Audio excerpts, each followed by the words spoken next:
Hello everyone bye guys. I hope आप सब बहुत बढ़िया होंगे। और हम लोगों ने टीम के साथ मिलकर प्लान किया कि यार एसएससी बैंक के काफ़ी सारी चीज़ें बच्चों को मिल रही होंगी, पर जो लोग एसएससी जीडी भरने वाले हैं उनके लिए क्या लेवल, क्या चीज़ें, क्या डिसाइड करनी है। तो बहुत सोचने के बाद हम लोगों ने एक विचार किया कि चलो यार, अगर एसएससी जीडी के प्रीवियस ईयर के 7-8 पेपर करवा दिए जाएं तो मुझे लगता है बहुत बेहतर रहेगा हर बच्चे के लिए। तो उसी के बारे में सोचते हुए हम लोग आपके लिए पहले 7 से लेकर 5 से लेकर 10 पेपर के ऊपर हम लोग डिस्कस करेंगे। और जो पेपर होने वाले हैं वो एक से एक पेपर जो है, मतलब हर शिफ्ट वाइज, हर डेट वाइज मैं आपके साथ डिस्कस करूंगा। मतलब ये भी नहीं कि शिफ्ट भी इधर उधर होगी, पूरी डिटेल के साथ पेपर मैं डिस्कस करने जा रहा हूँ।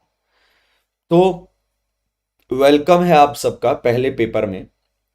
और ये जो पहला पेपर है इसके बारे में भी हम लोग को ये दिमाग में रखना है कि ये जो पहला पेपर है ये भी हमारे लिए उतना ही इम्पोर्टेंट होगा जितना हमारा आखिरी पेपर हम इसका डिस्कस करेंगे, उतना ही इम्पोर्टेंट होगा। सो उम्मीद करता हूँ आप लोग इसके लिए रेडी होंगे और शुरू करते हैं फिर आज के सेशन को। ये मेरी डिटेल्स हैं सर, ठीक है। और आइए चलिए बात करते हैं सर हमारे पेपर पर। तो हमारे पेपर का पहला सवाल, और ये जो पेपर है ये 10 दिसंबर 2021 को हुआ था। अब सवाल क्या है कि ए ने 26,000 रुपये 2 साल के लिए बी को दिए और 15,000 रुपये सी को दिए 4 साल के लिए, और उसको मिलता है इतना सिंपल इंटरेस्ट। तो आखिरकार रेट ऑफ इंटरेस्ट क्या था? ऐसा करते हैं, रेट को 1% मान लेते हैं और एक्स भी मान सकते हो, 1% भी ले सकते हो। तो किसी को लगता है कि मुझे x% ज़्यादा सही लगता है, तो लेट कर लेते हैं रेट को कितना, x% गाइस। तो 26,000 का x% जब आप निकालोगे 260x आ जाएगा। ये हो गया 1 साल का ब्याज। ये अगी इसको अगर मैं देखता हूं तो ये जो आपका 260x है ना, ये 1 साल का ब्याज आ जाएगा। ये थोड़ा सा मार्कर प्रॉब्लम कर रहा है, हाँ डन। तो अगर मैं रेट को x% ले लेता हूं बच्चों, तो 26,000 को मैंने x% पे दिया, तो 26,000 का x% हो गया 260x।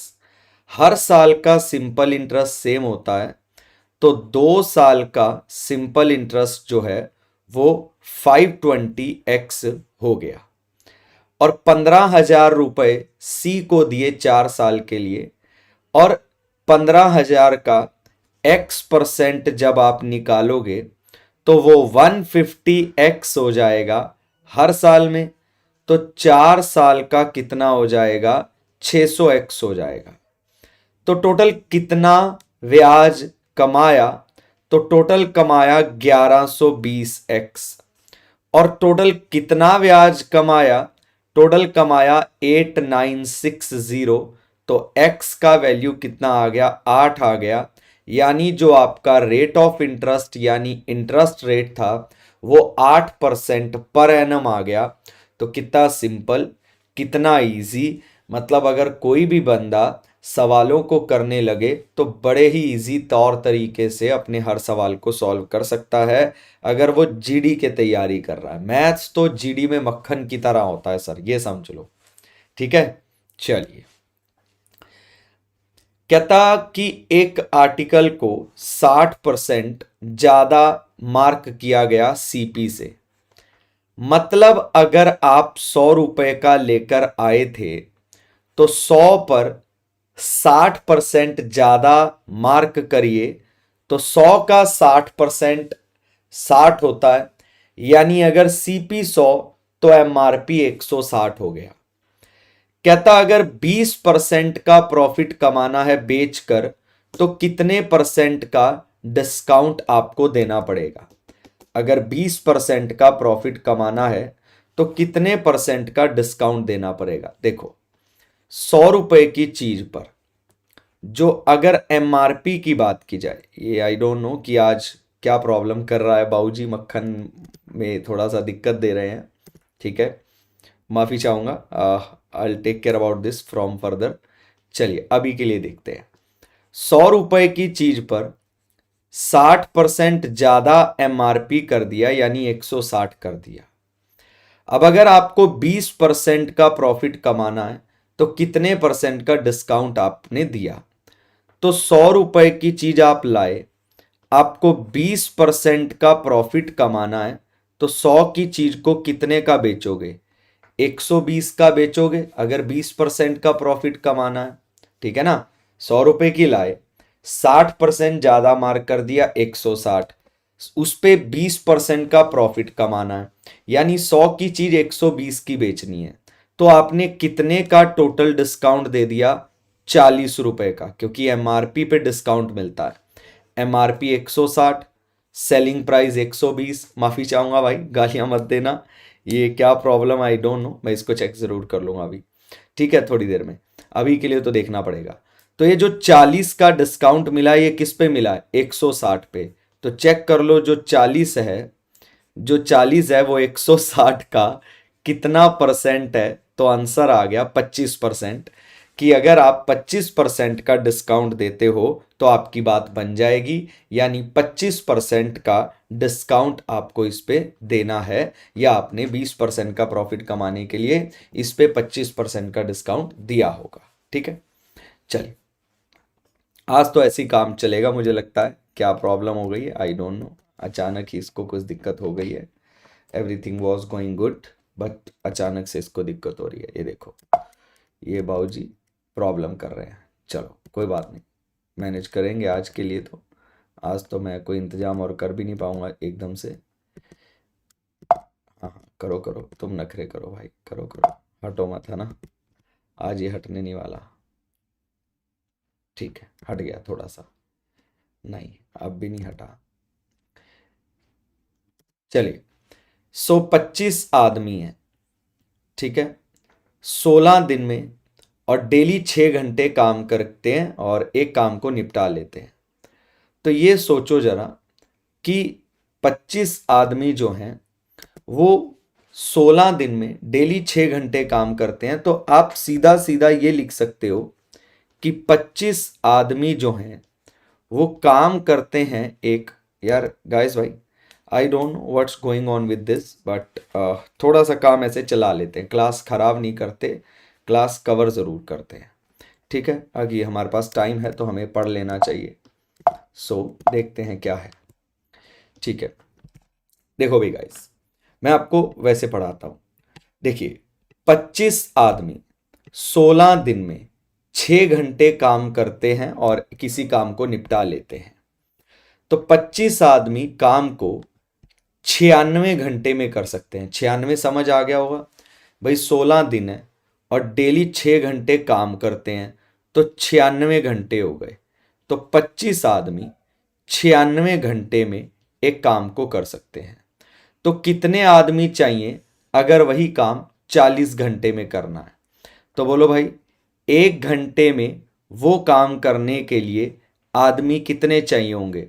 ऑब्वियस है, ज़्यादा आदमी चाहिए होंगे। ये तो पता है ना कि टाइम कम होगा तो एफिशिएंसी बढ़ जाएगी सर। मतलब अगर 25 आदमी 96 घंटे में काम करने के लिए चाहिए, तो 1 घंटे में काम करने के लिए 25 गुना 96, और 40 घंटे में काम करने के लिए कितने आदमी चाहिए? तो 8 से 5, 8 से 12, 5 से 5, यानी 60 आदमी आपको चाहिए। 12 पंजे 60, 60 आदमी आपको चाहिए अगर ये काम आपको 40 घंटे में करना है। लोग ऐसे भी करते हैं, आप भी करते होंगे, सारी दुनिया करती है, that M1D1 is equals to M2D2, कि 25 आदमी चाहिए, 16 दिन है, 6 घंटे हैं, यानी 25 आदमी चाहिए 96 घंटे में। तो कितने आदमी चाहिए 5 दिन में? 8 घंटे, यानी 40 घंटे काम करके। तो 8 पे 12 आ गया, 8 से 5 आ गया, 5 से 5 आ गया, यानी 60 आदमी चाहिए अगर यही काम आप लोगों को 40 घंटे में निपटा। तो जैसे भी आपको ज्यादा कन्वीनियंट लगे, हमें दोनों से खुशी होगी। अब लिखा है भाई 36 लीटर मिक्सचर है दूध और पानी का 3:1 में। 5 लीटर मिक्सचर आपने निकाल कर उसकी जगह दूध डाल दिया, तो मिल्क और वाटर का नया रेशियो क्या होगा? देखो भी, सबसे पहली बात, आप दो काम कर सकते हो। पहला काम, 36 लीटर को 3:1 में बांट दो, ठीक है। फिर 5 लीटर मिक्सचर निकाल दो, पहला काम। नहीं तो सीधी बात है, 36 लीटर में से 5 लीटर निकाल दो, बच गया 31 लीटर। मैं ऐसा क्यों कर रहा हूं, इस चीज को समझना बेटा, जो मैं बोलूंगा, और ध्यान से समझने की कोशिश करना। क्योंकि जब किसी कंटेनर में से यानी मिक्सचर में से आप मिक्सचर ही निकालते हो, तो उसी रेशियो में निकलता है जिसमें अवेलेबल है, और निकलने के बाद रेशियो बचता भी वही है।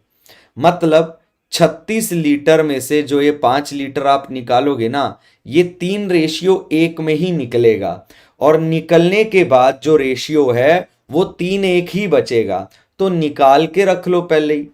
तो जब आपने 5 लीटर निकाल दिया तो 31 लीटर बच गया।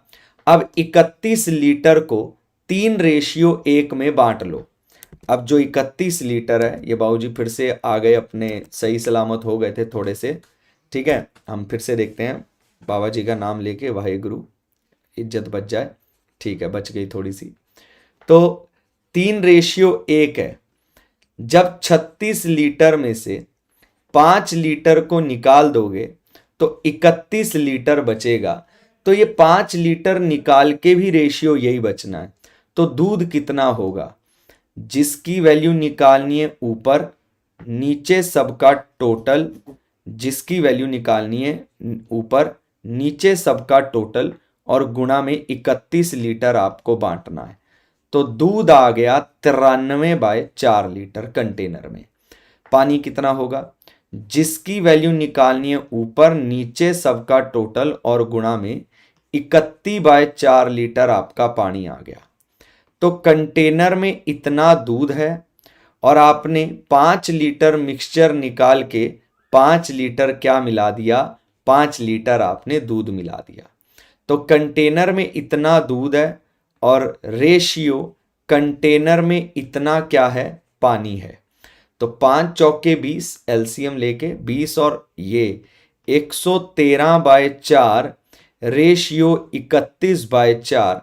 तो आपका आंसर आ गया कि नया जो मिक्सचर है उसमें जो दूध और पानी का रेशियो है, दैट इज 113/31, यानी 113/31 जो है वो आपके सवाल का एग्जैक्ट और करेक्ट आंसर आ गया, जिसको इजीली सॉल्व किया जा सकता है सर। ठीक है, बढ़िया।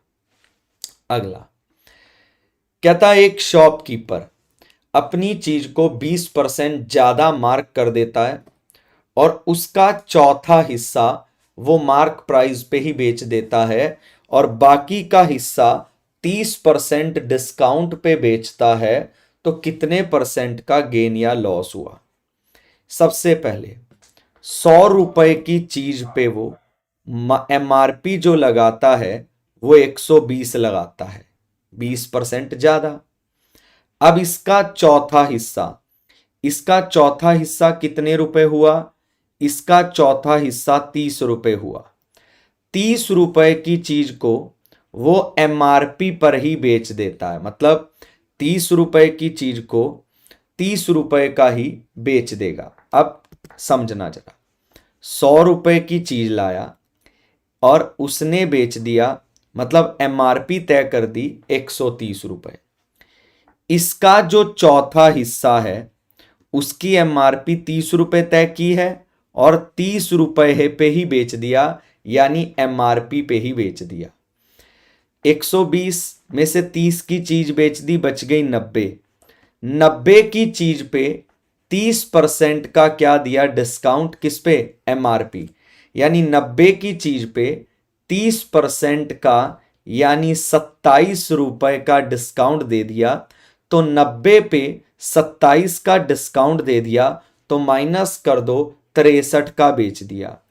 तो 30 रुपए की ये बेची, 63 की ये बेची, टोटल 93 रुपीज की चीज बेच दी। पड़ी 100 की थी, उसको 93 की उसने बेच दी, तो 7% का वो क्या कमा रहा है, लॉस कमा रहा है इस चीज के ऊपर। देखो 100 रुपए की चीज लाया था, 20% ज्यादा यानी 120 उस पे लिख दिया। अब उसकी जो 1/4 है, तो 120 का 1/4 कितना, 30। इस 30 पे उसने कोई डिस्काउंट नहीं दिया, यानी 30 की एमआरपी वाली चीज 30 की ही बेच दी सर। अब जो बाकी बच गया, बाकी क्या बच गया, 120 में से 30 गया, 90 बच गया। इस पे 30% का डिस्काउंट दे दिया, 90 का 30% 27 हो गया। अब 90 पे 27 रुपए के डिस्काउंट का मतलब है 63 की चीज बेच दी सर। तो 30 की ये बेची, 63 की ये बेची, 93 की बेच दी। तो जो चीज अपनी उसकी 100 की आ रही थी, 93 की उसने बेच दी, तो 7% यानी 7% का क्या होने लगा, लॉस होने लगा। आई होप समझ आया। ठीक है। कहता है एक आर्टिकल का एमआरपी 900 रुपए है, उस पे 20% का लॉस हो रहा है 36% का डिस्काउंट देने के बाद सर। ठीक है, देखो अब गाइस 900 रुपए की किसी चीज की एमआरपी है, ठीक है, 900 रुपए की किसी चीज की एमआरपी है।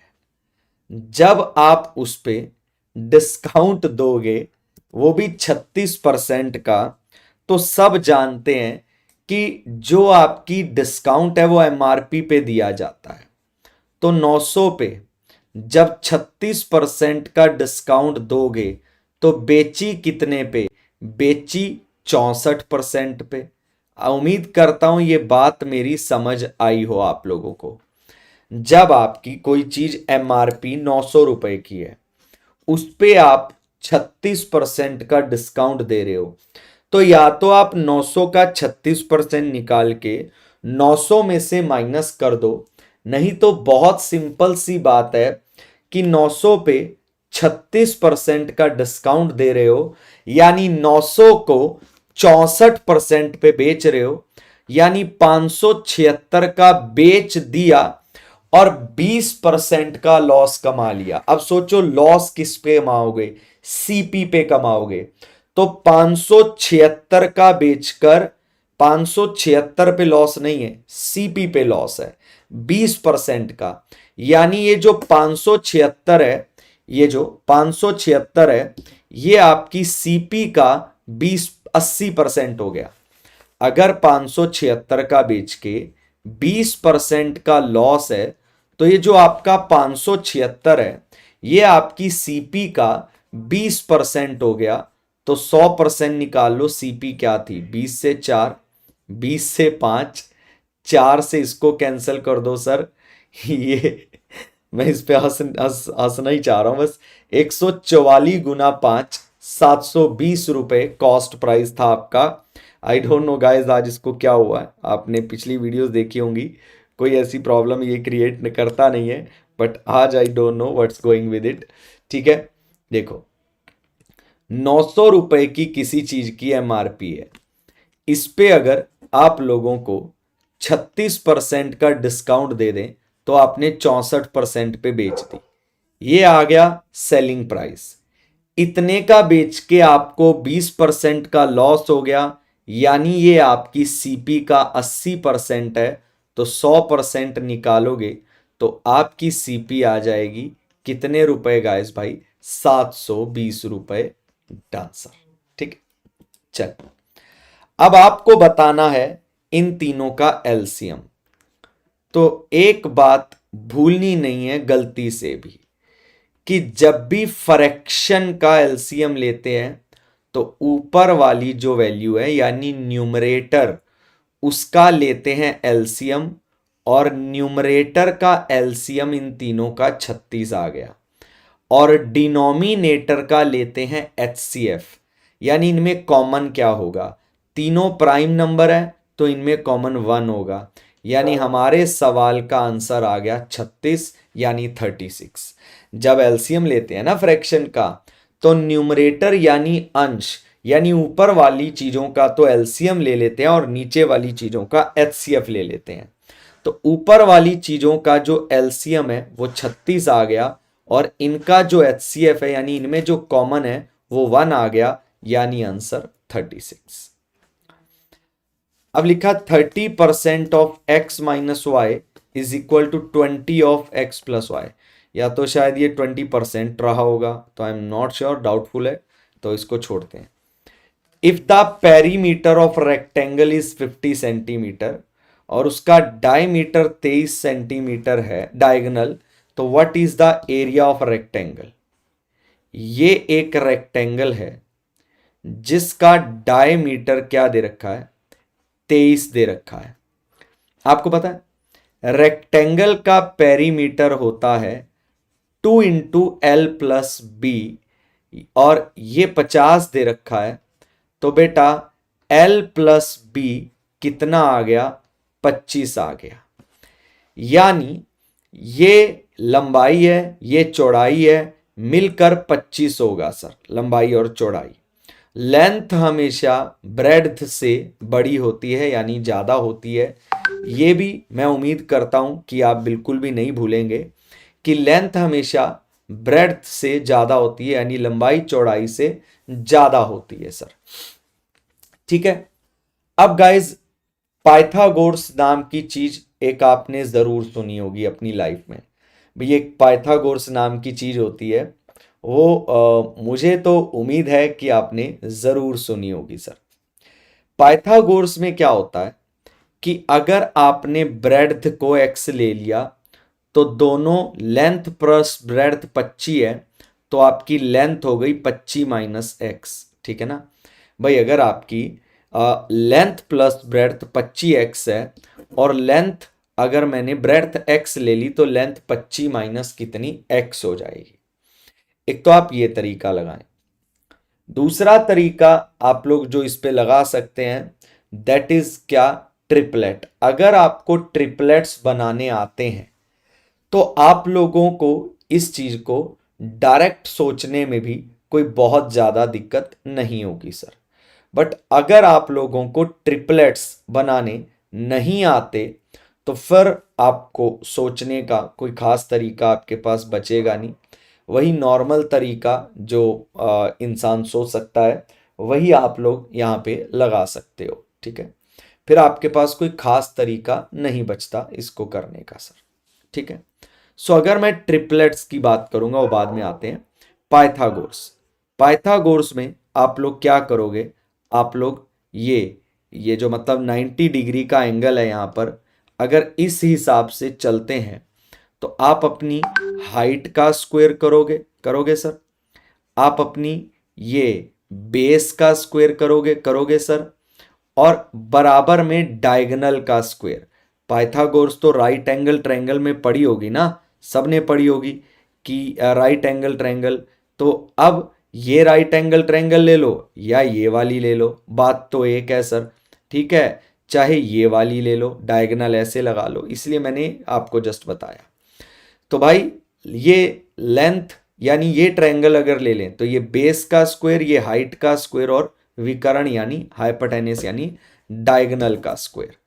सो अब मुझे लगता है इसको आप सॉल्व करके x का वैल्यू निकाल लेना, ये भाई साहब निकालने नहीं देंगे। ठीक है, क्वाड्रेटिक इक्वेशन बनेगी इजीली, आप यहाँ पे अपने डायगोनल का यानी x का वैल्यू निकाल लेंगे, और जब x का वैल्यू आ जाएगा तो एरिया निकालने में भी आपको कोई ज़्यादा दिक्कत होने नहीं वाली सर। ठीक है ना, तो जितना समझदारी से समय बिताकर सवाल को करने की कोशिश करोगे उतना बेहतर आप अपना आंसर निकाल पाओगे, कोई दिक्कत नहीं होगी। ठीक है,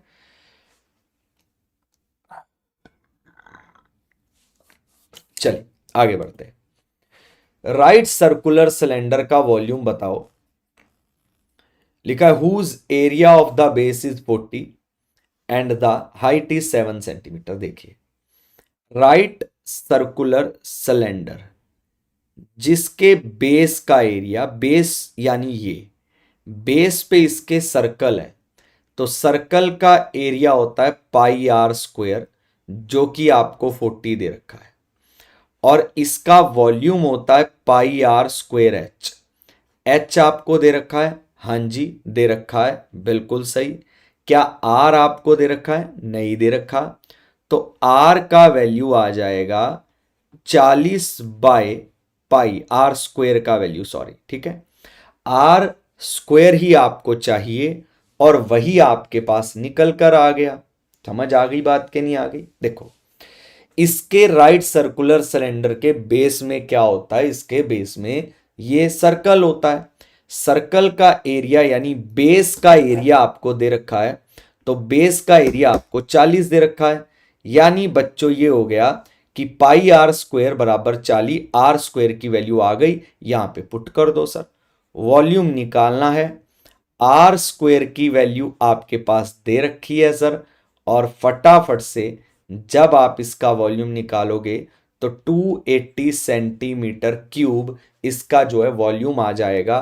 तो मतलब बड़े इजीली अपने एक एक पॉइंट, एक एक सवाल को आप कर लोगे। बस थोड़ा सा मेहनत लगता है, बहुत ज़्यादा काम नहीं करना पड़ता। अब कह रहा है सिंपल इंटरेस्ट 2 साल का 15% पे आधा है कंपाउंड इंटरेस्ट से, जो 5,000 पर 2 साल में 10% पे मिलेगी। देखो जरा ध्यान से सुनो।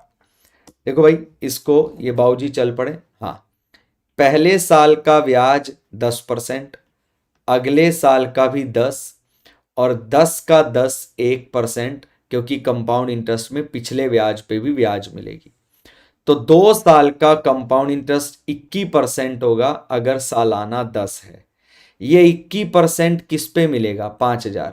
जब 5,000 का 21% निकालोगे, परसेंटेज की 2 जीरो कट गई, तो 50 गुना 21 कितना आ गया? 1,050। और वो बोल रहा है जो सिंपल इंटरेस्ट है ना, वो क्या है? आधी है। किसकी? कंपाउंड इंटरेस्ट की। ये कंपाउंड इंटरेस्ट है, तो सिंपल इंटरेस्ट हो गई कितनी? 525। 2 साल में 15% पे। याद रखना, सालाना 15% का सिंपल इंटरेस्ट है, तो 2 साल का 30% होगा। और सिंपल इंटरेस्ट मिलता किस पर है? प्रिंसिपल पर। यानी ये जो 525 आपका सिंपल इंटरेस्ट है, ये आपके प्रिंसिपल का 30% है। तो 100% निकालोगे तो आपका प्रिंसिपल निकल कर आ जाएगा सर। तो बेटा आप 175 गुणा 10 कर दो, तो 1750 रुपए आपका प्रिंसिपल आ गया। देखो, सालाना कंपाउंड इंटरेस्ट 10 है, अगले साल भी 10, पर 10 का 10% भी अगले साल में मिलेगा। यानी 21% का कंपाउंड इंटरेस्ट आपको 2 साल में मिलना है। किस पर मिलेगा? इन्वेस्टमेंट पर। तो 5,000 का 21% हो गया 1,050, और सिंपल इंटरेस्ट इसका आधा है, यानी 1,050 का आधा 525 है। और 525 2 साल का सिंपल इंटरेस्ट है, और 15% के हिसाब से 2 साल का जो आपका सिंपल इंटरेस्ट है वो 30% है। यानी 525 आपके प्रिंसिपल का जो आपने सिंपल इंटरेस्ट पे लगाया है उसका 30% है। तो 100% निकाला, आपका प्रिंसिपल आ गया 1750 रुपए। सवाल अभी ये देखिए, काफ़ी करने थे हमें इस पेपर में, काफ़ी सवाल हैं, बट ये बाबूजी जैसे कि दिक्कत दे रहे हैं, तो इनके लिए इस चक्कर में मैं आज तो अलविदा लेता हूँ। बट अगले पेपर में मैं पूरा जीडी का ये वाला पेपर भी पूरा करूँगा याद से, और नेक्स्ट अगले पेपर के साथ, अगली डे के साथ मिलूँगा मैं आपको। तब तक के लिए मैं चाहूँगा इजाज़त, धन्यवाद। और मेरी वीडियोस को फॉलो करते रहें, जुड़े रहें। उम्मीद करता हूँ कि मैं आपकी एसएससी जीडी क्लियर करने में बहुत मदद कर पाऊँ, ये पेपर्स आपकी बहुत मदद कर पाएँ, और सबसे पहले इंसान खुद की खुद मदद करता है, वो भी आप कर पाएँ।